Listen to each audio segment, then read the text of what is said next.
They say vengeance is sweetest when served cold. But Alina preferred hers with champagne, beneath glittering chandeliers, at the luxury wedding of her ex-husband. He stood beaming, wrapped in designer smugness, making grand toasts about his shiny new life. In his mind, he'd won. He'd replaced her, forgotten her. What he didn't notice was the man beside her, the one he'd written off as a rebound no one would remember. But that nobody was about to rewrite the entire evening and turn the wedding of the year into the scandal of the decade.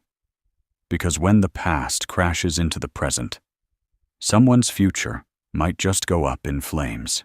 The invitation arrived on a Tuesday, nestled between a bill for the utilities on her modest LA apartment and a postcard from a friend traveling through Bali. It was thick, creamy cardstock, the kind of paper that felt unapologetically expensive. Embossed in gold calligraphy that swirled with arrogant perfection were the names Marcus Thorne and Sabrina Sterling. Below them, the date and the location, the Grand Californian Hotel, a place synonymous with old money and extravagant declarations of love. Alina Taylor let her fingers trace the raised lettering. Marcus Thorne, her ex-husband. The name still felt like a phantom limb, a part of her that was gone but occasionally ached with the memory of its presence. They had been divorced for 2 years, a messy, soul-crushing affair that had left her feeling like a hollowed-out version of herself. He had initiated it, of course. Their 7-year marriage, which she had thought was a partnership, had, in his eyes, become a liability. He was a man on the rise, a junior partner at a prestigious downtown law firm, and she, a freelance graphic designer who worked from home in yoga pants, just didn't fit his ascending narrative anymore. "We've grown apart," he had said, the words sterile and rehearsed. "I'm on a different trajectory now. I need someone who can keep up." The someone, she later found out, was Sabrina Sterling, heiress to a hotel fortune. A woman whose life was a curated collection of charity galas, equestrian events, and summers in the Hamptons. She was everything Alina wasn't: polished, pedigreed, and powerfully connected. The news of their relationship had been a gut punch, confirming every insecurity Marcus had so expertly cultivated in her over the years, that she wasn't smart enough, ambitious enough, or beautiful enough, that she was, in the end, replaceable. Now, holding the invitation, a wave of nausea rolled over her. Why had he sent it? It felt less like an olive branch and more like a final public declaration of his victory, a command performance for her own humiliation. He wanted her to witness it, to see him standing at the altar, with his perfect bride in their perfect venue, cementing a life she was never good enough for. It was a power play, pure and simple. Classic Marcus. Her first instinct was to burn it, to watch the ostentatious gold lettering curl into black ash and flush it down the toilet. She pictured herself RSVPing no with a defiant flourish, scribbling a message she wouldn't have the guts to actually send. "Sorry, I'm busy that day, washing my hair and reclaiming my soul." She tossed the invitation onto her small kitchen counter, the heavy cardstock landing with a soft thud that echoed the sinking feeling in her stomach. For 2 days, it sat there, a silent, taunting presence. She tried to ignore it, burying herself in work. But her focus was shattered. Every client email, every design brief seemed to mock her. She was designing logos for small businesses, while her ex-husband was merging his life with a corporate dynasty. It was during a late-night call with her best friend Zoe that the idea began to shift. "Just don't go," Zoe said, her voice a comforting balm over the phone. "Why would you put yourself through that? Let him have his smug little party. You don't owe him an audience." "I know," Alina sighed, swirling a cheap glass of red wine and staring at the LA city lights from her small balcony. "But a part of me feels like if I don't go, he'll think I'm hiding, that I'm so broken I can't even face him. He'll tell people I couldn't handle it. He'll win. It's not a competition, Alina. With Marcus, everything is a competition, she countered. The silence on the other end of the line was an acknowledgement. Zoe had been there through the whole ugly divorce. She'd seen Marcus's casual cruelty firsthand. Okay, Zoe said slowly. So, what's the alternative? You go, you watch him get married, you eat some dry chicken, and you cry in the bathroom. That's not winning. That's torture. Alina didn't have an answer, but the conversation planted a seed. What if she didn't go alone? What if she didn't go as the sad, abandoned ex-wife? What if she rewrote the role he had assigned her? The thought was terrifying, but also electrifying. It was a spark in the darkness that had enveloped her for 2 years. The next day, she thought about who she could ask. Her male friends were all too close to the situation. They hated Marcus with a fiery passion that would be impossible to conceal. A casual date would see right through the charade. She needed someone different, someone who was so far removed from her world that he would be entirely unreadable. That's when she thought of Nathan. Nathan Vance. He was a client, but not a typical one. He had commissioned her to design a series of intricate logos for a portfolio of boutique eco-lodges he was developing in Costa Rica. Their interactions had been entirely virtual, a series of professional, polite, and surprisingly insightful emails and video calls. He was based in London, though he seemed to be constantly on the move. His profile picture was unassuming, a man in his late 30s with kind eyes, a warm smile, and a hint of silver at his temples that suggested a quiet wisdom. He was articulate, paid his invoices on time, and his feedback was always constructive and respectful, a stark contrast to the belittling critiques Marcus used to level at her work. He was a complete stranger in her personal life. The perfect blank slate. The idea was insane. She knew it was insane. Asking a client you've never met in person to fly from London to Los Angeles to pose as your date at your ex-husband's wedding was the plot of a bad romantic comedy. She typed out the email 3 times, deleting it each time, her heart hammering against her ribs. It was unprofessional. It was desperate. It was career suicide. On the 4th try, fueled by another glass of cheap wine and a surge of what the hell defiance, she hit send. She kept it brief and brutally honest, framing it as a highly unconventional proposition. She explained the situation with her ex-husband, the power dynamics at play, and what his presence would mean. She offered to pay for his flight and accommodation, of course, and a generous fee for his time, framing it as a consultation on brand-adjacent social strategy. A piece of corporate jargon she was sure Marcus would have been proud of. She shut her laptop immediately, convinced she had just torched her best client relationship. She wouldn't hear from him, or worse, she'd get a polite, pitying email declining the proposition and subtly terminating their professional contract. She spent the night tossing and turning, her dreams a chaotic montage of gilded invitations and disapproving client faces. The reply came less than 24 hours later. The subject line was simply, a highly unconventional proposition. Alina's hand trembled as she opened it. Dear Alina, thank you for your candid and intriguing email. It is, without a doubt, the most interesting proposal I have received this year. I believe in good design, and I believe in bold choices. This feels like both. I also have a personal policy of never letting a bully win. I happen to have business in California around that time. Consider your proposition accepted. No fee required, but I will take you up on the flight. My assistant will be in touch to coordinate the details. Think of it as a field study in human dynamics. It sounds far more interesting than my scheduled meetings. Warmly, Nathan. Alina read the email 5 times. A slow, disbelieving smile spread across her face. It was actually happening. Nathan Vance was coming to LA. And suddenly, for the first time in 2 years, The thought of going to Marcus's wedding didn't fill her with dread. It filled her with a thrilling, terrifying, and utterly delicious sense of possibility. She walked over to the invitation on her counter, picked it up, and with a steady hand, checked the box for "Will attend, +1." The week leading up to the wedding was a blur of nervous energy. Elena bought a dress, a deep emerald green silk gown that was more elegant and daring than anything she'd ever owned. It was a statement, a silent rebellion against the beige, inoffensive woman she had been when she was with Marcus. Zoe helped her with hair and makeup, transforming her into a sleeker, more confident version of herself.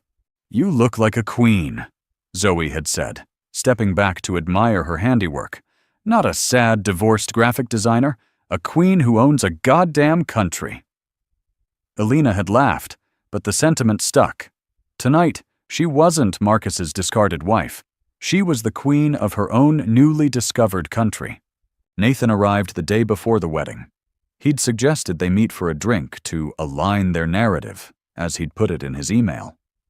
She chose a quiet, dimly lit bar in a boutique hotel downtown, a place she felt sure they wouldn't run into anyone from her old life. She saw him before he saw her. He was taller than she'd imagined, dressed in a simple but impeccably tailored gray suit that spoke of quiet luxury. He moved with an easy, unhurried grace that commanded attention without demanding it. When he spotted her, the warm smile from his profile picture materialized, and it was even more disarming in person. "Elena," he said, his voice a smooth, calm baritone with a soft British accent. "It's a true pleasure to finally meet you in person. You look stunning." There was no awkwardness. He shook her hand, his grip firm and reassuring, and slid into the booth opposite her. "Thank you for doing this, Nathan," she said, her voice a little shaky. "Seriously, you have no idea how much—" "I think I have some idea," he interrupted gently. "And you have nothing to thank me for. As I said, I have a strict anti-bully policy. And from what you've told me, Mr. Thorne sounds like he's in need of a lesson in humility." They spent 2 hours talking.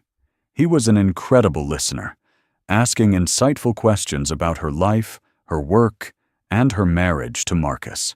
She found herself opening up in a way she hadn't with anyone else, the story of her divorce pouring out of her not as a tragedy, but as a case study. He, in turn, shared stories of his travels, of building his business from the ground up, of the challenges and triumphs of creating something meaningful.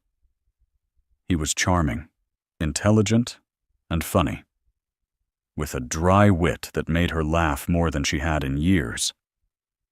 He never once made her feel foolish for her audacious request. Instead, he treated it like a brilliant strategic move. "So, what's our story?" she asked, feeling a renewed sense of confidence. "Simple is best," he said, leaning forward slightly. "We met through work. We found we had a shared passion for design and ethical business. We've been seeing each other for a few months. I'm in town for business, and you graciously invited me to be your date. We are quiet, happy, and entirely uninterested in the drama. The best way to command a room is to act as if you've already forgotten you're in it." The day of the wedding, a black town car arranged by Nathan picked her up. He was waiting for her in the lobby of his hotel, holding a small, elegant bouquet of white orchids. "A little accessory for the queen," he said with a wink. As they pulled up to the opulent entrance of the Grand Californian, Elena's heart began to pound. The valet was swarmed with luxury cars, Porsches, Bentleys, Teslas. Guests in designer gowns and tuxedos drifted up the grand staircase. This was Marcus's world now, a world designed to intimidate. "Ready?" Nathan asked, placing a hand gently on her arm. His touch was grounding. "As I'll ever be," she breathed. He smiled. "Just follow my lead. And remember, you hold all the cards." They walked in, and the effect was immediate. The lobby was a sea of familiar faces from her past life. Marcus's colleagues, his family. their mutual friends who had quietly sided with him after the divorce. Conversation stuttered to a halt. Heads turned. Eyes widened. Elena, who had always been the mousy, quiet wife in the background, was now a vision in emerald silk on the arm of a handsome, impeccably dressed stranger who radiated an aura of quiet power. She spotted Marcus's mother, Victoria, first, a formidable woman with a helmet of perfectly coiffed blonde hair and a disdain for anyone without a trust fund. Her face, which was usually set in a mask of polite condescension, was a picture of slack-jawed shock. She looked from Elena to Nathan and back again, her mind clearly racing to compute this unexpected variable. Then they saw Marcus. He was standing near the entrance to the ballroom, holding court with a group of his groomsmen, a smug, triumphant grin plastered on his face. He was in his element, the king in his castle. When he saw her, his grin faltered for a fraction of a second. His eyes swept over her dress, her hair, and then landed on Nathan. She saw the flicker of confusion, then annoyance, then pure, undiluted ego. He couldn't stand that she wasn't there alone and miserable. He strode towards them, his fiancée Sabrina, a vision in white lace, trailing in his wake. "Elena," he said, his voice dripping with false sincerity. "I'm so glad you could make it. I wasn't sure you would." The subtext was clear. "I'm surprised you had the nerve." "Marcus," Elena said, her voice cool and steady, a stark contrast to the frantic beating of her heart. "I wouldn't have missed it. Congratulations." Marcus's eyes flickered to Nathan, a dismissive, appraising look. "And you are?" he asked, not bothering to offer a handshake. "Nathan Vance," Nathan said, his voice calm and level. He extended a hand, forcing Marcus to take it. "A friend of Elena's. It's a beautiful venue. You have excellent taste." The compliment was delivered so smoothly it was almost impossible to detect the subtle irony, but Elena felt it. Marcus, who prided himself on his supposed sophistication, was being outclassed, and he knew it. Sabrina, sensing the tension, stepped forward with a dazzling, if slightly forced, smile. "Elena, hi, it's so brave of you to come. We're just so thrilled to have you here to share our special day." Brave. The word hung in the air, a perfectly aimed, velvet-gloved insult. Before Elena could respond, Nathan gave her arm a gentle squeeze. "We're the ones who are thrilled," he said, his smile never wavering as he looked directly at Sabrina. "Love is always worth celebrating, isn't that right, darling?" He looked at Elena, his eyes crinkling at the corners. The darling was a masterstroke. It was intimate, casual, and utterly convincing. It staked a claim, drawing a line in the sand. Elena wasn't just here with a date. She was here with her darling. Marcus's jaw tightened. He had expected a ghost at the feast, a sad specter of his past life to serve as a backdrop for his glorious future. He had not expected this. He had not expected her to arrive with a man who looked like he could buy and sell the entire hotel without breaking a sweat. A man who looked at Elena not with pity, but with genuine admiration. The grand entrance was over. They had survived the initial confrontation. But as they walked into the ballroom, a cavernous space dripping with crystals and white roses, Elena knew the night was just beginning. The first battle had been won. But the war of perception was far from over. The wedding ceremony was a lavish affair, as ostentatious as Elena had expected. It took place in a garden under a canopy of twinkling fairy lights, with a string quartet playing softly. Sabrina glided down the aisle, looking every bit the princess bride, and Marcus stood at the altar, looking like a man who had just closed the most important deal of his life. Elena watched, feeling a strange sense of detachment, as if she were observing a scene from a movie. The pain she had expected to feel was muted, replaced by a cool, analytical calm. Nathan's presence beside her was a silent anchor in the sea of her past. He didn't hold her hand or offer platitudes. He simply sat there, his quiet strength a shield against the ghosts of her marriage. The real performance, however, began at the reception. The ballroom was breathtaking, with towering floral centerpieces and a custom monogrammed dance floor. The air buzzed with the clinking of champagne glasses and the self-congratulatory chatter of LA's elite. Alina and Nathan were seated at a table in the back, a clear, deliberate snub from Marcus and his mother. They were placed with distant cousins and a few of Sabrina's less important friends. It was meant to be an insult, a relegation to the B-list of their lives. Nathan, however, seemed to find it amusing. "The best view of the theater is from the back row," he murmured to her as they sat down, a twinkle in his eye. The dinner was punctuated by a series of fawning toasts. Marcus's best man, a fellow lawyer named Matthew, spoke glowingly of Marcus's ambition and drive. Sabrina's father, a gruff, imposing man, welcomed Marcus to the Sterling family and spoke of merging not just their families, but their assets. Every speech was a variation on the same theme: wealth, power, and status. It was a celebration not of love, but of a successful acquisition. Alina picked at her sea bass, feeling the weight of the room's collective judgment. She could feel the curious glances, hear the whispered conversations. Is that his ex-wife? Who is that man with her? She looked surprisingly good. Then it was Marcus's turn. He stood up, tapping a fork against his crystal glass, a broad, self-satisfied smile on his face. He held Sabrina's hand, lifting it to his lips to kiss her diamond-encrusted fingers. The room fell silent, hanging on his every word. "Wow," he began, his voice booming through the sound system. "Just wow. Look at my wife." He beamed at Sabrina, who blushed prettily. "Am I the luckiest man in the world, or what?" A round of applause and cheers. "I want to thank you all for being here," he continued, his gaze sweeping the room. "Our friends, our family. This day is the start of the rest of my life. A better life. A life I've worked damn hard for." His eyes, for a brief, calculated moment, flickered towards Alina's table. It was a tiny, almost imperceptible gesture, but she felt it like a physical blow. He was talking about her. He was framing their marriage as the before to his glorious after. "Sabrina has shown me what it means to have a true partner," he went on, his voice thick with performative emotion. "Someone who inspires you, who pushes you, who shares your vision for the future.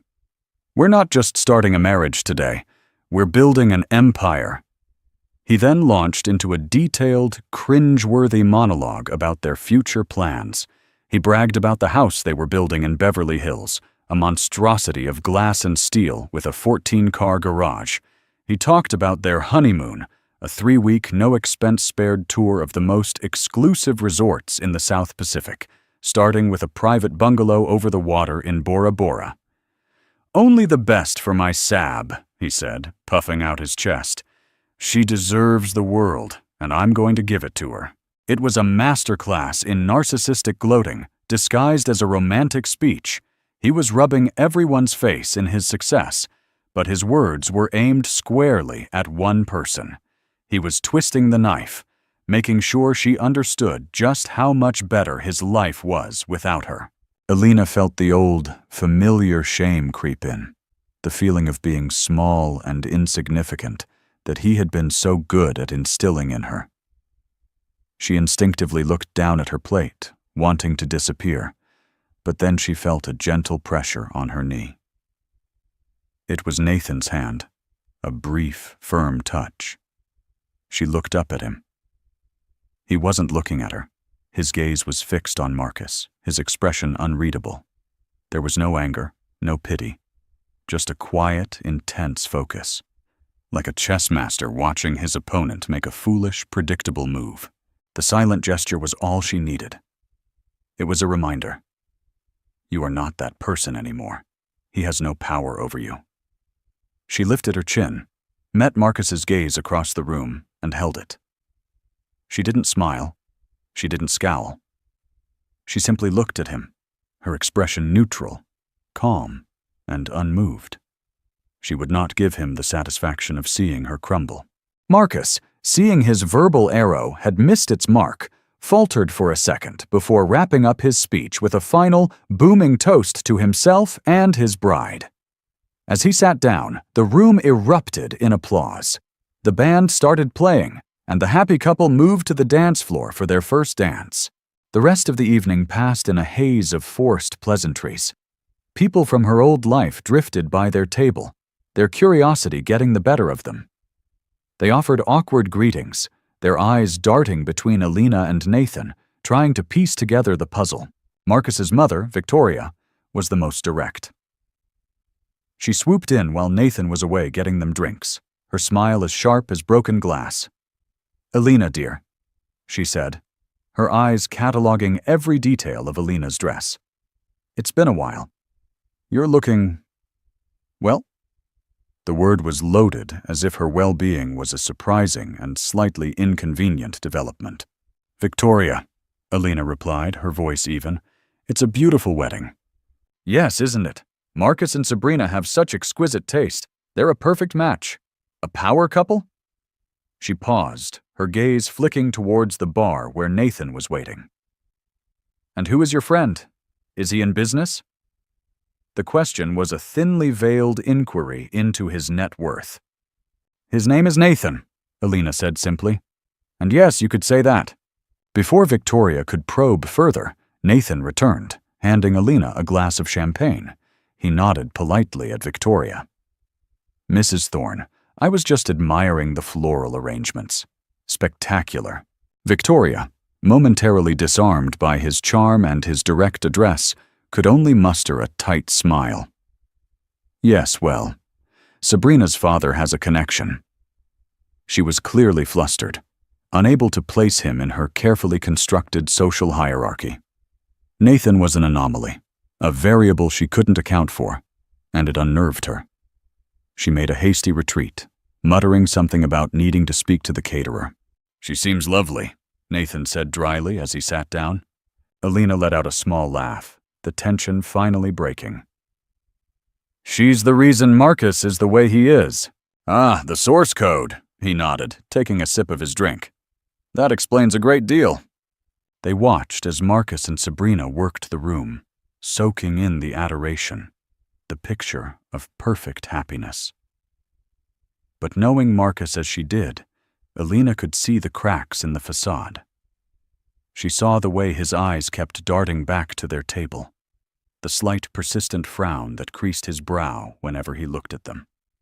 He had orchestrated this entire event to be his coronation, and the presence of his supposedly broken ex-wife, looking radiant and happy with a confident, mysterious man, was a discordant note in his symphony of success.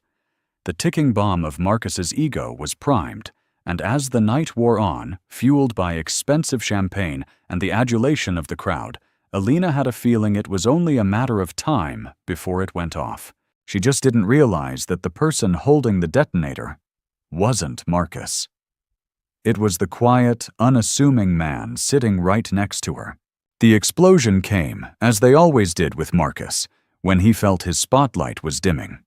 The cake had been cut, a towering 8-tiered confection that probably cost more than Alina's car. The band was playing a generic, upbeat pop song, and the dance floor was filled with slightly drunk guests. Marcus, never one to let an opportunity for a monologue pass him by, grabbed the microphone from the band's lead singer. "Hey everyone, can I have your attention for just one more minute?" He slurred slightly, a sheen of sweat on his forehead. Sabrina clung to his arm, looking a little weary of her husband's constant need for an audience.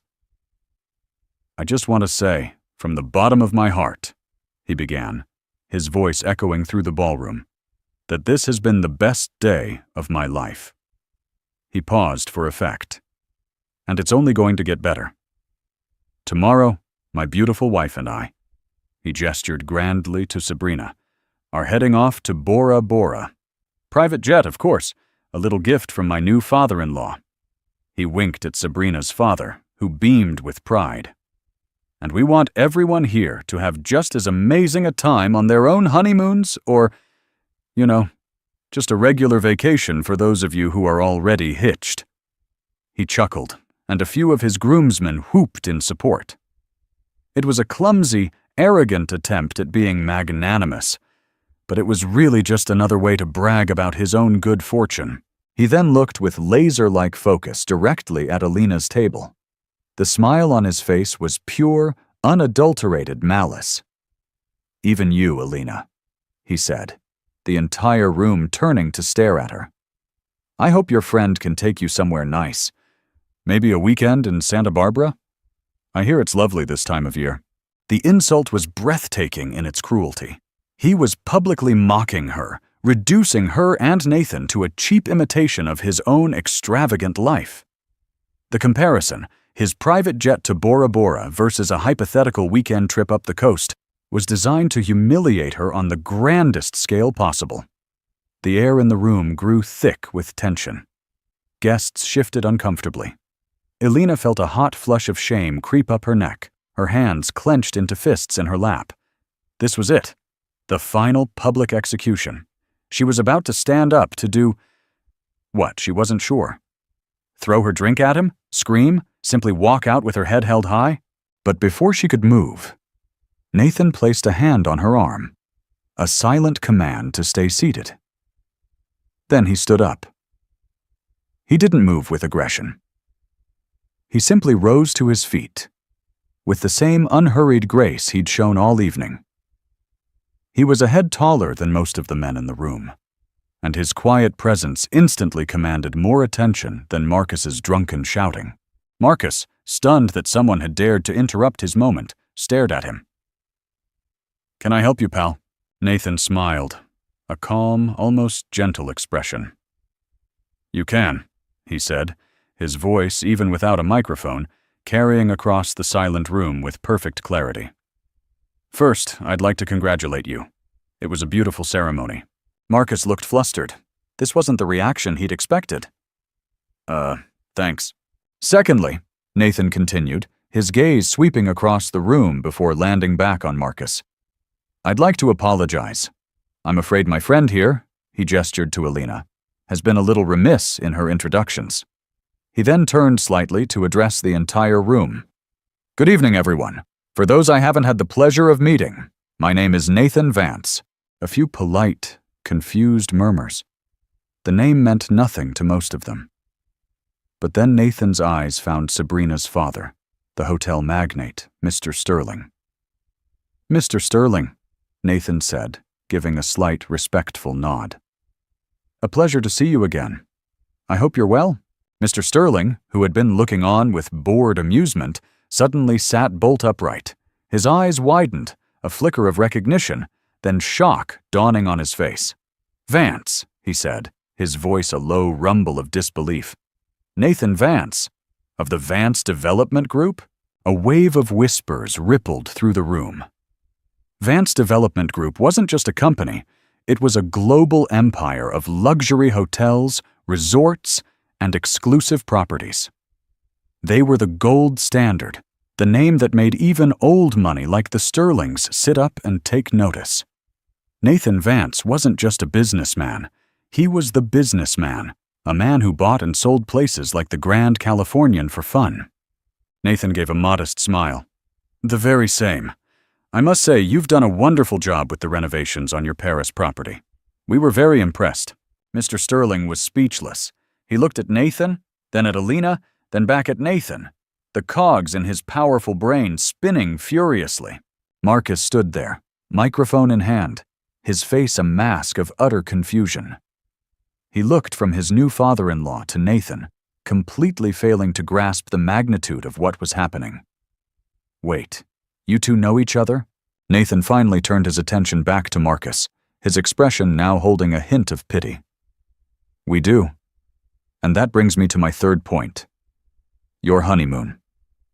He paused, letting the silence stretch. "Bora Bora is lovely. I know the resort well.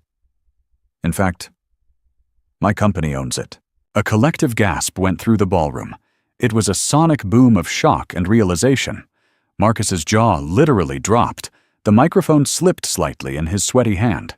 "And while I'm sure you and your lovely bride will have a wonderful time," Nathan continued, his voice as smooth as silk, "you mentioned that you wanted everyone here to have an amazing honeymoon as well. And I think that is a wonderfully generous idea." He looked around the room, making eye contact with the stunned guests. I was so moved by the sentiment, in fact, that I'd like to help make it a reality. He reached into the inside pocket of his suit jacket and pulled out a sleek black checkbook. "On behalf of myself and my wonderful partner, Elena," he said, his eyes finding hers and giving her a warm, reassuring smile that made her heart skip a beat, "we would like to offer a gift to all of the happy couples here tonight." He clicked a pen. "As a wedding gift, we will be paying for every single one of your honeymoons. All of you." Silence. Pin drop. Absolute silence. The band had stopped playing. The bartenders had stopped pouring. Every single person in the room was frozen, staring at Nathan as if he had just announced he was from another planet. "My assistant," Nathan said calmly, as if he were discussing the weather, "will be by the gift table to take down your names and preferred destinations. Any hotel, any resort, anywhere in the world that is part of the Vance portfolio, and I assure you your options are extensive, is at your disposal for 3 weeks. All expenses paid." He finished with a flourish. Looking directly at Marcus, the smug, arrogant groom who had tried to belittle Elena. "So please," Nathan finished, his voice resonating with quiet, unassailable power, "enjoy, and do send us a postcard." He then calmly sat back down, took Elena's hand in his, and brought it to his lips for a soft kiss, a gesture of profound intimacy and solidarity. The room remained silent for a beat longer, and then it erupted, not into applause, but into a chaotic cacophony of excited chatter, disbelief, and frantic whispering. Guests were on their feet, looking at each other, at Marcus, at Nathan, and at Elena. The snubbed B-list table in the back had suddenly become the center of the universe.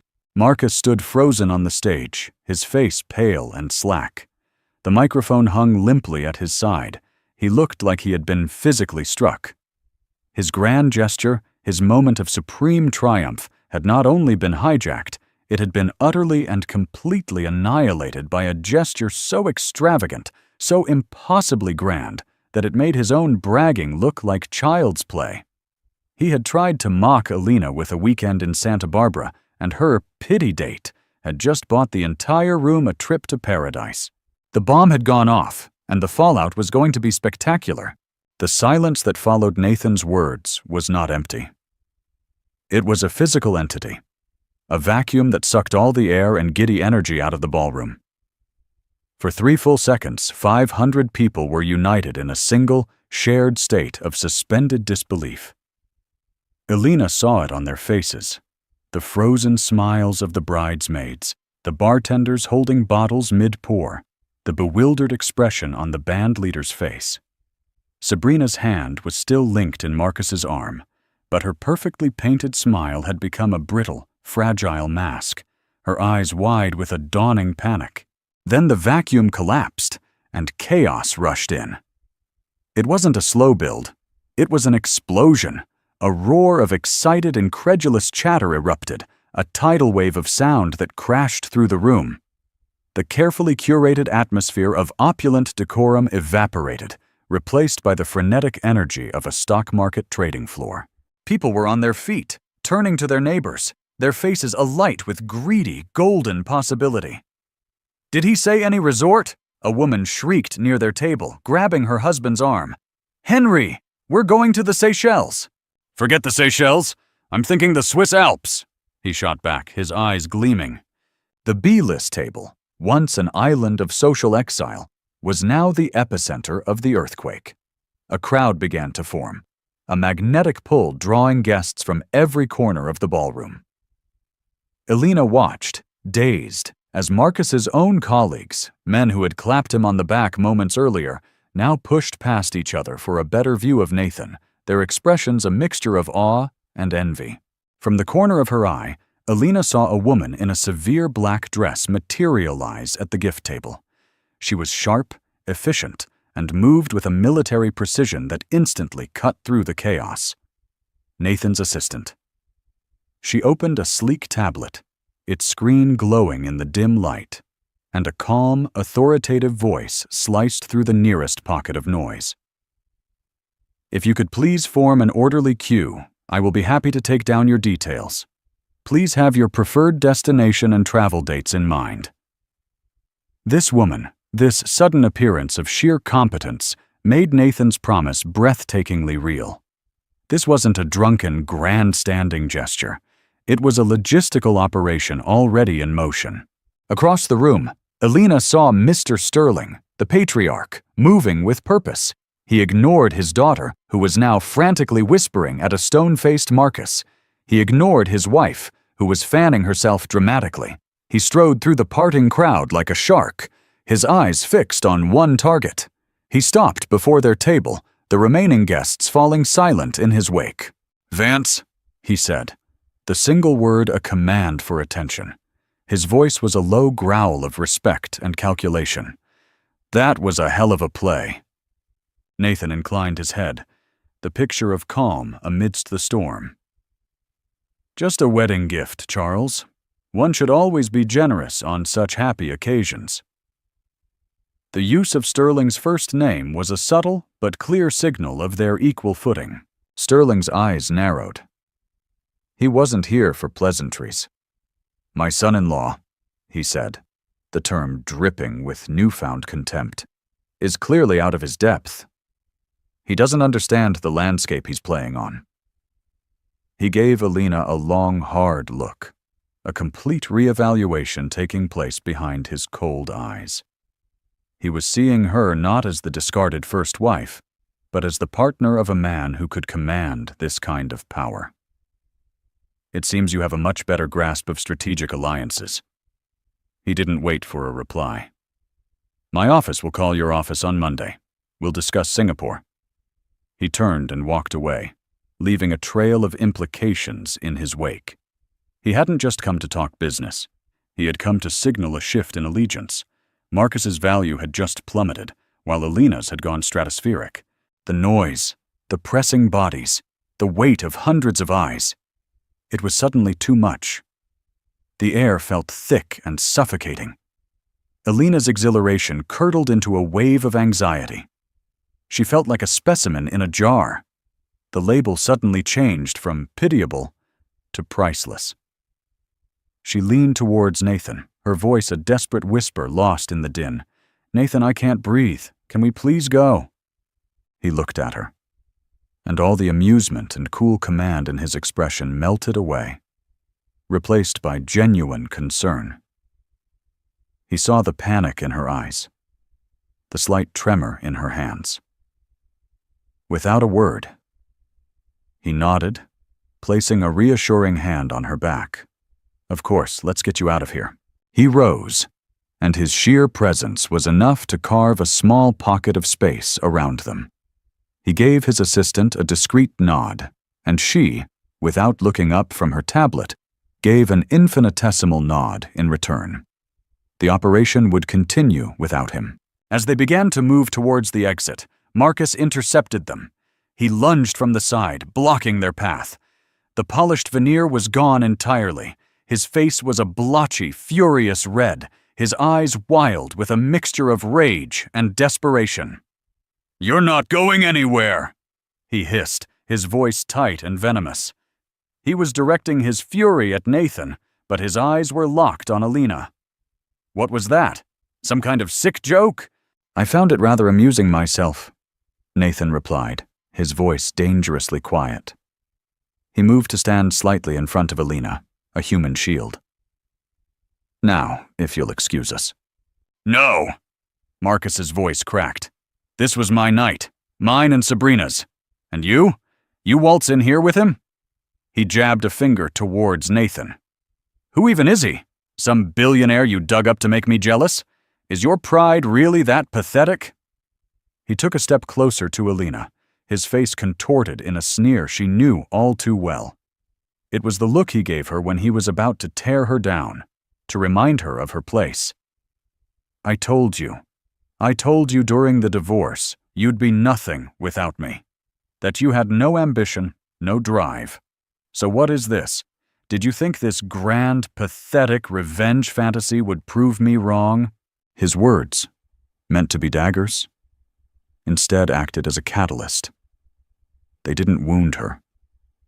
They cauterized the last of her old wounds.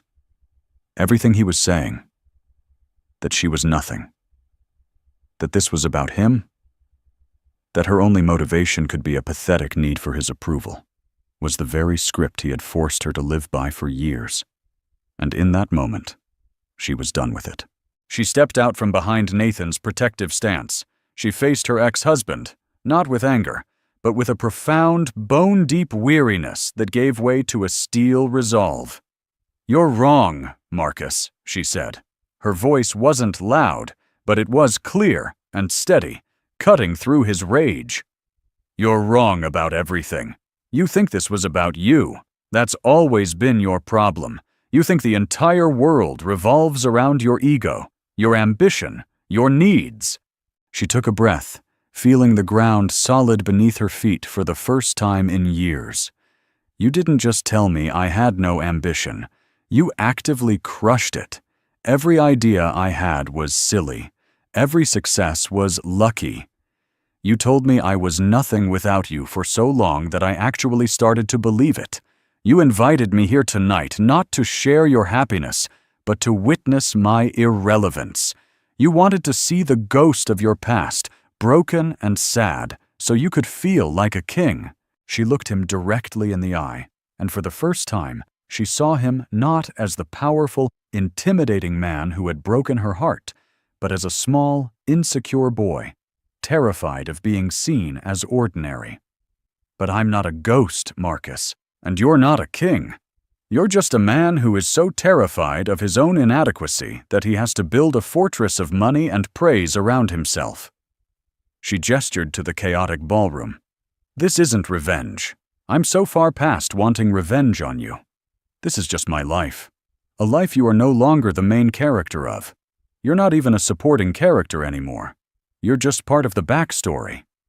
She delivered the final line with a quiet finality that was more devastating than any shout could have been. "So enjoy your fortress, Marcus. I truly hope it keeps you warm at night." Without another glance, she turned her back on his stunned, ashen face. She took Nathan's arm, a silent affirmation of their partnership. And together they walked. They moved through the grand ballroom, the sea of gawking, whispering guests parting for them, as if by magic.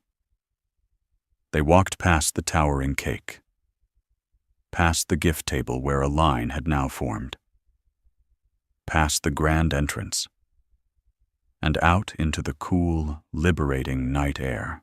The valet, his eyes wide with newfound reverence, practically tripped over himself to bring the town car around. As they slid into the quiet, leather-scented interior, the heavy door thudded shut, sealing off the noise and the drama of the world they had just left behind. Elena leaned her head back against the seat, closing her eyes and breathing out a long, slow sigh. It was the sound of a weight being lifted, a chain being broken. "Are you all right?" Nathan asked, his voice a soft anchor in the silence. She opened her eyes and turned to him. A genuine, unburdened smile touched her lips. "I'm better than all right," she said, her voice filled with a quiet wonder. "I'm free." She looked at him, at the man who had orchestrated this insane, brilliant, life-altering evening. "Why, Nathan? Why would you do all that for me?" He looked at her, his expression serious, his gaze direct. Marcus Thorne and men like him believe that a person's worth can be measured on a balance sheet. He tried to define you by what he thought you lacked. I simply provided a rebuttal in the only language he was equipped to understand. He paused, his hand covering hers on the seat between them. His touch was warm and steady. "But the real reason is that I met a woman with an incredible eye for design, a sharp mind, and a quiet strength she didn't seem to recognize in herself. I didn't do this for you, Alina. I just created the circumstances for you to do it for yourself. All the power in that room tonight was yours. His words settled over her, a truth so profound it almost made her weep. He hadn't rescued her. He had simply held up a mirror and shown her the queen that had been there all along. As the car moved silently through the glittering streets of Los Angeles, Alina knew this wasn't an ending. It was a beginning, a new story on a blank page, waiting to be written. And for the first time, she was holding the pen. And that's how a single night changed everything. It wasn't about the money or the lavish gifts. It was about a woman reclaiming her power and realizing her story was her own to write. Marcus wanted to be the king of his own world, but he forgot that the most powerful people are the ones who don't need a crown to know their worth. Alina walked away that night, not with a vengeful heart, but with a free one.